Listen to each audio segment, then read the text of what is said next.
بسم اللہ الرحمن الرحیم، السلام علیکم۔ بریکنگ نیوز ہے، آج کی سب سے بڑی خبر ہے 8 رکنی سپریم کورٹ کا بینچ، اس کا پہلا حکم نامہ آ گیا، اور پہلا حکم نامہ ہی ایسا ہے کہ حکومت کو اڑا کر رکھ دیا۔ ساری سازشیں،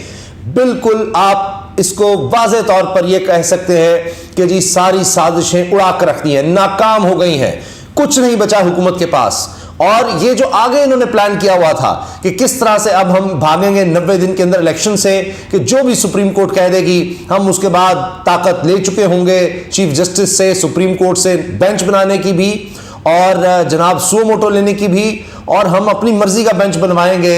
اور اپنی مرضی کے سو موٹو دلوائیں گے۔ نہ صرف یہ بلکہ اپیل کا بھی ہمارے پاس حق آ جائے گا، اور جو کہ آئین میں بھی درج نہیں ہے کہ سو موٹو از خود نوٹس کا حق سپریم کورٹ کو آئین نے دیا ہوا ہے، اور اس کو تبدیل کرنے کے لیے 2/3 میجورٹی چاہیے۔ انہوں نے یہ کارروائی ڈالی کہ ہم نے قانونی بدل دیا، اور یہ کہ جی اب 3 چیزیں اس میں لے کر آئے، جس کو نام دیا گیا Supreme Court Practice and Procedure Act. یہ نام دیا گیا جی Supreme Court Practice and Procedure Act, اور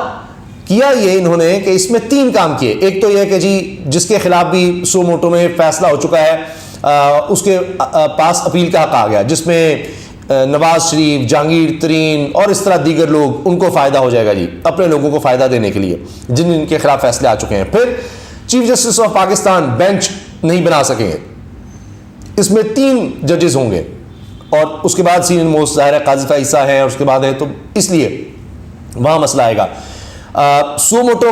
کا فیصلہ بھی یہ کمیٹی کرے گی 3 ججز کی، اور بینچ کون بنائے گا، کس بینچ میں کون کون شامل ہوگا، وہ بھی فیصلہ یہ 3 رکنی کمیٹی ججز کی کرے گی۔ اب ہوا یہ ہے کہ اس ایکٹ پر عمل درآمد روک دیا گیا ہے۔ انہوں نے یہ کیا کہ جب یہ ایکٹ انہوں نے پاس کروا لیا قومی اسمبلی سے، سینٹ سے، اور تیزی سے ایک ہی دن میں سب بھاگ رہے ہیں بغیر کسی بحث کے، پھر صدر کے پاس بھیجا۔ قانون یہ کہتا ہے صدر جب تک دستخط نہیں کرتے تب تک وہ قانون کا نفاذ نہیں ہوتا، اس قانون کا وہ قانون نافذ العمل نہیں ہوتا۔ صدر نے دستخط نہیں کیے تو آئین کے مطابق پھر وہ واپس آتا ہے، پھر انہوں نے جوائنٹ سیشن سے سینٹ اور قومی اسمبلی سے پھر پاس کروا کر صدر کے پاس بھیج دیا۔ اب یہ ہے کہ صدر اگر دستخط نہ بھی کریں تو وہ خود بخود قانون بن جائے گا۔ اب اس سے پہلے کہ وہ قانون بنتا، کیونکہ ایک دفعہ بن گیا تو پھر ظاہر ہے کہ جی قانون بن گیا، اس پر عمل کرنا ہوگا، ایک الگ بحث چلی جاتی ہے ٹھیک ہے نہیں ہے۔ سپریم کورٹ کی طرف سے کیا ہے کہ جی 8 رکنی بینچ نے Supreme Court Practice and Procedure act 2023 پر عمل درآمد روکتے ہوئے سماعت کا تحریری فیصلہ جاری کر دیا ہے، اور جناب اس میں درخواستوں پر سماعت آج ہوئی۔ پہلی اس کی سماعت تھی، 8 رکنی بینچ نے سماعت کی، اور سیکیورٹی کے بڑے سخت انتظامات تھے، جس کے تحت رینجرز کی بڑی تعداد عدالت عظمیٰ کے اندر اور باہر موجود تھی، جبکہ پولیس اور ایف سی کی بھاری نفری بھی تعینات کی گئی تھی، کیونکہ حکومت کسی بھی حد تک جا سکتی ہے، ماضی میں سپریم کورٹ پر حملہ کر چکے ہیں، اس لیے یہ اقدامات تھے کہ کچھ بھی ہو سکتا ہے۔ اور حتیٰ کہ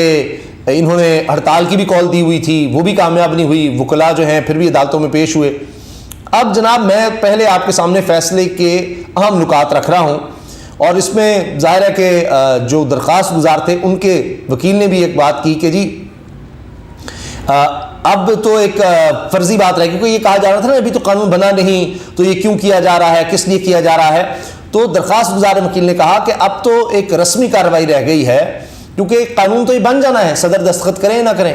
تو جتنا حکومت نے پروسیجر اڈاپٹ کرنا تھا وہ کر لیا۔ اب مقدمے کی سماعت کے بعد عدالت عظمیٰ کے 8 رکنی لارجر بینچ نے Supreme Court Practice and Procedure Bill پر آج کی عدالتی کارروائی کا حکم نامہ جاری کیا۔ اب یہ ابھی عدالتی کارروائی جاری رہنی ہے، لیکن آج کی کارروائی کا حکم نامہ ہی آیا ہے، اس نے ہی فارغ کر دیا حکومت کو۔ اچھا، اس میں کیا کہا گیا ہے جی کہ سپریم کورٹ نے مجوزہ بل کے ایکٹ بننے کے بعد عمل درآمد روک دیا ہے کہ اس پر اب عمل درآمد نہیں ہوگا، یعنی اس کے مطابق نہ تو آپ اب اپیل اس طرح فائل کر سکیں گے، کیونکہ آئین میں بھی ویسے کہیں اپیل کا ذکر نہیں ہے۔ دوسرا یہ کہ سپریم کورٹ کے چیف جسٹس سے اختیار نہیں لیا جا سکے گا سو موٹو لینے کا اور بینچ بنانے کا، تو اس لیے اس پر عمل درآمد روک دیا گیا ہے۔ اور میں نے آپ کو بتا دیا یہ اس لیے انہوں نے کیا تھا، اس میں بدنیتی تھی اس قانون کو بنانے میں، کہ یہ جو معاملہ ہے الیکشن کا، چیف جسٹس بینچ بنا رہے ہیں، فیصلہ کر رہے ہیں، تو جو بھی ہو رہا ہے 90 دن کے اندر یا اس سے آگے جائیں تو کم سے کم مدت میں الیکشن کروائے جائیں، تو ہم اپنی مرضی کا بینچ بنوا کر